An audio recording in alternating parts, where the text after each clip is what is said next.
আপনার চোখের সামনে শত শত লোক মনিটাইজেশন পাইতেছে, কিন্তু আপনি কেন পান না? অবশ্যই সমস্যা আছে। সমস্যা যেহেতু আছে, সমাধানও তার আছে। কিছু কিছু ভিডিও 1 মিনিট সময় নষ্ট হইলেও দেখতে হয়, যদি কিছু একটু বোঝা যায়। তার আগে বলি, যদি পেজ থেকে দেখেন পেজটা ফলো করে রাখবেন, চ্যানেল থেকে দেখলে চ্যানেলটা সাবস্ক্রাইব করে রাখবেন। আপনার মূল সমস্যা হলো যে স্টারের আশায়, ফলোয়ার গেইন করার আশায় বিভিন্ন লাইভে সব ঘুরছেন, লাইভে যা লাইভ শেয়ার করছেন পিন পোস্টের আশায়।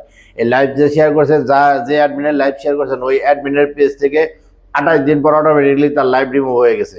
যখন তার লাইভ রিমুভ হয়ে গেছে, তখন আমি যে শেয়ার করছি আমাদের পেজের মধ্যে এগুলো স্পাম হয়ে গেছে, কারণ তার লাইভের ভিডিওটা ডিলিট হয়ে গেছে ফেসবুক থেকে, কিন্তু আমি যে পোস্ট করছি পোস্ট ডিলিট হয় নাই।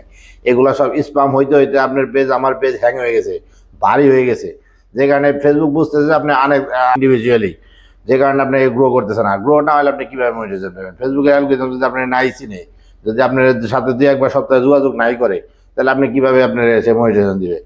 অতএব এর সমাধান হলো একটাই, সাপোর্ট বক্সে যান, সাপোর্টে দেখে আর্কাইভে যান, আর্কাইভে গিয়ে যা স্পাম আছে সকল স্পাম ডিলিট করেন। যত কমেন্ট স্পাম আছে, পোস্ট স্পাম আছে, ট্যাগ স্পাম আছে, এগুলো ডিলিট করেন। যদি না পারেন আমাকে কমেন্ট করবেন, আমি অবশ্যই বুঝিয়ে দেবো, জানিয়ে দেবো বা ভিডিও দিয়ে দেবো।